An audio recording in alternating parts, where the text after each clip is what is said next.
Have you ever wondered what it would be like to lose everything?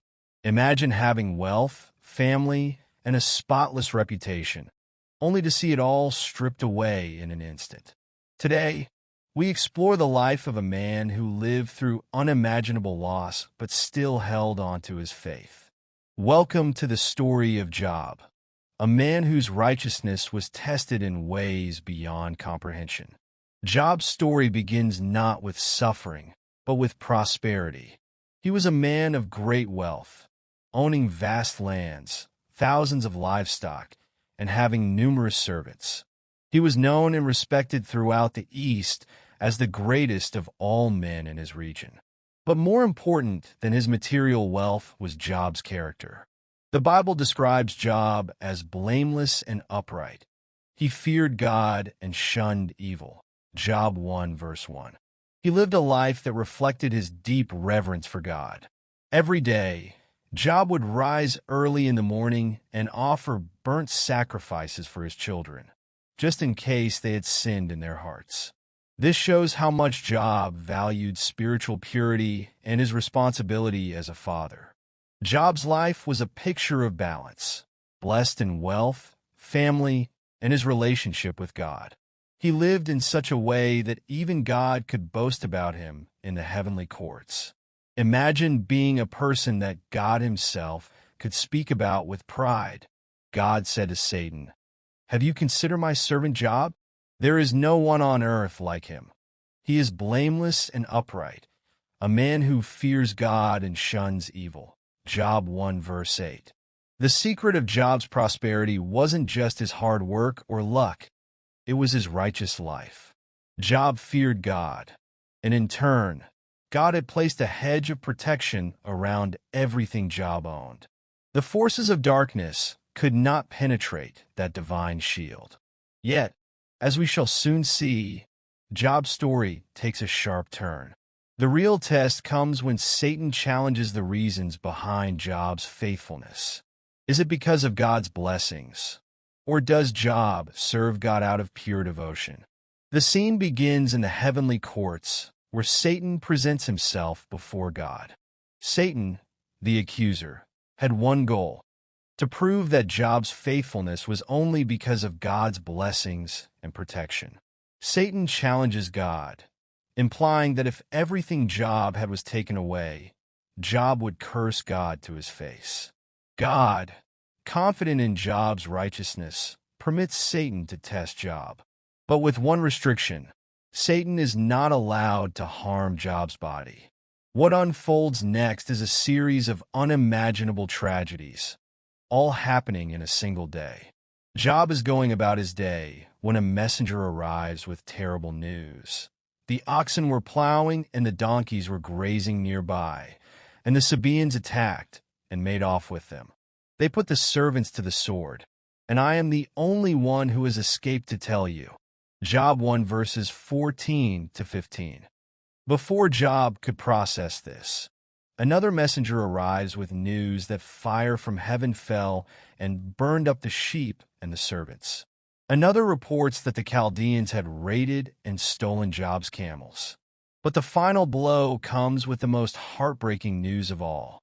A fourth messenger arrives and says, "Your sons and daughters were feasting and drinking wine at the oldest brother's house, when suddenly a mighty wind swept in from the desert and struck the four corners of the house. It collapsed on them, and they are dead." Job 1 verses 18 to 19. In just one day, Job loses his wealth, his servants, and most devastatingly, all of his children. His world, which once seemed secure and blessed, is shattered in an instant. So, how does Job respond? Many would have cursed God or fallen into despair. But Job, in his deep sorrow, does something remarkable. He tears his robe, shaves his head, a sign of mourning, and falls to the ground in worship. In this moment of overwhelming grief, Job utters these profound words: "Naked I came from my mother's womb, and naked I will depart. The Lord gave, and the Lord is taken away. May the name of the Lord be praised." Job 1 verse 21. Despite the devastating loss, Job does not sin or accuse God of wrongdoing. Instead, he acknowledges the sovereignty of God, understanding that everything he had was given by God, and God had the right to take it away. This chapter of Job's life shows us a man who remains steadfast in faith, even when everything around him crumbles. It challenges us to reflect on our own faith. Would we respond like Job in the face of such overwhelming loss? The story of Job reminds us that faith is not merely dependent on blessings, but is rooted in trust and devotion to God, no matter the circumstances. But as we will see, Job's trials are far from over. After Job's steadfast response to his losses, Satan wasn't finished with him. Satan goes back to God with a new challenge. This time, he proposes that if Job's health is taken away, surely he will break. Skin for skin, Satan says, a man will give all he has for his own life. But now stretch out your hand and strike his flesh and bones, and he will surely curse you to your face. Job 2 verses 4-5. God, confident in Job's righteousness, agrees to let Satan test him once again. However, God sets a boundary. Satan may afflict Job physically, but is not permitted to take his life. What happens next is a painful ordeal beyond imagination. Job is struck with painful boils from the soles of his feet to the top of his head. His entire body is consumed by an agonizing disease that causes him intense physical suffering. Job, once the picture of health and prosperity, is now reduced to sitting in ashes, scraping his sores with a piece of broken pottery to relieve the unbearable pain. His body is unrecognizable. His skin is ravaged, his strength is gone, and his once respected appearance is now a shadow of itself. This new trial adds a physical dimension to the emotional and financial loss he has already endured. The depth of Job's suffering is unimaginable. He is afflicted in every possible way. But the harshest words come not from Satan, but from someone very close to Job, his wife. In her grief and frustration, she looks at Job and says, "Are you still maintaining your integrity? Curse God and die." Job 2 verse 9. Job, though physically broken, remains spiritually steadfast. He rebukes her, saying, "You are talking like a foolish woman. Shall we accept good from God and not trouble?" Job 2 verse 10. Even in the midst of this agonizing torment, Job refuses to curse God. He understands that life's blessings and sufferings are both part of God's plan, even when that plan is beyond his understanding. In these moments of intense physical suffering, Job's response becomes even more powerful. He acknowledges the pain, but does not let it turn him against God. This is a man whose body is failing, whose spirit is being tested, yet whose faith remains unshaken. Job's trials weren't just about losing things. They were about testing the very core of who he was. His faith was not based on what he had, but on his unshakable trust in God's sovereignty, even when everything was falling apart. As Job continues to endure, his suffering raises profound questions. Why do the righteous suffer? How does one reconcile pain with faith? These questions will soon become central as Job's friends enter the scene and try to provide their own answers. Job's misery was now complete. He had lost his wealth, his children, and his health. As he sat in the ashes, covered in painful sores, 3 of his friends, Eliphaz, Bildad, and Zophar, heard of his suffering and traveled from afar to visit him. Initially, their arrival seemed like a source of comfort. These friends were wise men, and their intentions, at least at first, appeared to be pure. When they saw Job from a distance, they were shocked. His physical condition was so appalling that they barely recognized him. The sight of their once prosperous friend, reduced to such misery, filled them with grief. They tore their robes, sprinkled dust on their heads, and sat with Job on the ground for 7 days and 7 nights, saying nothing, just sharing in his silent suffering. In this moment, their presence was a form of solidarity as they mourned alongside their friend. But after those 7 days of silence, things took a different turn. Job finally broke his silence, lamenting his birth and cursing the day he was born. He didn't curse God, but his anguish was overwhelming. His words opened the door for his friends to speak, and instead of offering comfort, they began to lecture him. Eliphaz, the eldest of the three, was the first to respond. He began gently, but soon his words took a sharp turn. He suggested that Job's suffering must be a result of hidden sin. In his view, the righteous don't suffer without reason. He said, "Consider now, who, being innocent, has ever perished? Or were the upright ever destroyed?" Job 4 verse 7. According to Eliphaz, Job's suffering must have been divine punishment for wrongdoing, whether Job realized it or not. Bildad, the second friend, was more direct. He criticized Job's defense of himself, and even suggested that Job's children had died because of their sins. Bildad argued that if Job was truly righteous, God would restore him.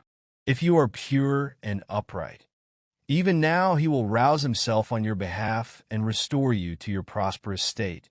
Job 8 verse 6. Bildad believed that Job's suffering was proof of guilt, and he urged Job to repent. Zophar, the third friend, was the harshest. He accused Job of speaking arrogantly and claimed that Job's punishment was less than he deserved. Zophar was convinced that Job's suffering was just, and he pressed him to repent for sins that, in his eyes, were obvious. Instead of comforting Job, his friends judged him. They assumed that suffering was always a result of sin and that Job was hiding some great iniquity. Their theology was simple. Good things happen to good people, and bad things happen to bad people. Therefore, in their minds, Job must have done something terribly wrong. But Job knew he was innocent of any hidden sin. He was not perfect, but he had not done anything to deserve such overwhelming suffering. He defended himself against their accusations, insisting on his righteousness and lamenting the unfairness of his situation. As his friends continued to argue that his suffering must be his fault, Job grew more and more frustrated. His pain was compounded by their harsh words, and he began to feel more isolated than ever. Job's friends, though well-meaning, had limited understanding of God's ways. They couldn't see beyond their narrow view of divine justice. They believed that if Job would just admit his guilt, everything would be restored. But Job maintained his innocence and refused to curse God. This chapter highlights the danger of oversimplifying suffering. Job's friends thought they had the answers, but they missed the complexity of Job's experience. They didn't understand that sometimes the righteous suffer for reasons beyond human comprehension. The arrival of Job's friends teaches us that not all suffering is punishment, and that well-meaning words can sometimes do more harm than good. While they assumed they were helping, their accusations only deepened Job's sense of isolation and grief. Job had defended his innocence, endured the accusations of his friends, and wrestled with the meaning of his suffering. He longed to hear from God, to understand why his life had been torn apart. Yet for a long time, there was silence. Job cried out, demanding an audience with God. He wanted answers. He wanted to know why the righteous suffer while the wicked seem to prosper. He even challenged God, saying, "Oh, that I had someone to hear me. I sign now my defense. Let the Almighty answer me." Job 31 verse 35. Finally, after all the pain, doubt, and questioning, God spoke. But his answer wasn't what Job expected. God appeared to Job out of a whirlwind, his voice thundering through the storm. Instead of giving Job a direct explanation for his suffering, God responded with a series of questions, questions that highlighted the vastness of his wisdom and power compared to the limitations of human understanding. Where were you when I laid the earth's foundation? Tell me if you understand. Job 38 verse 4. God asked. God's questions continued, probing the mysteries of creation, about the foundations of the world, the control of the seas, the patterns of the stars, and the life of creatures both wild and domesticated.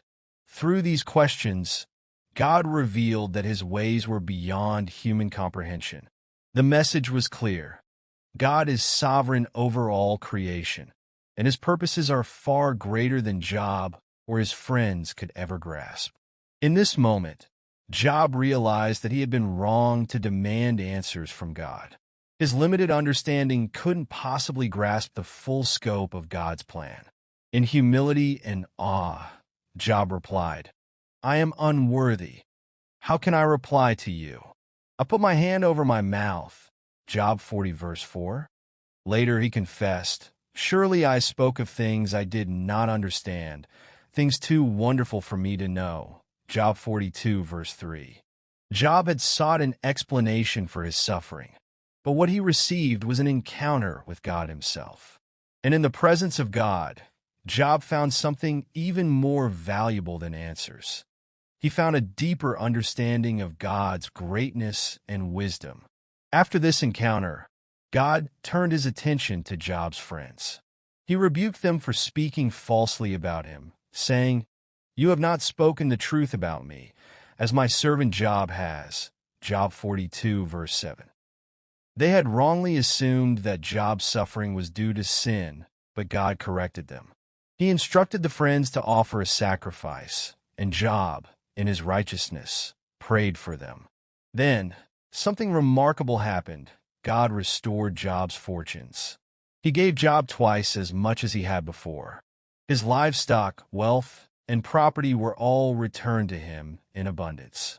Job was blessed with more children, 7 sons and 3 daughters, who were said to be the most beautiful in all the land.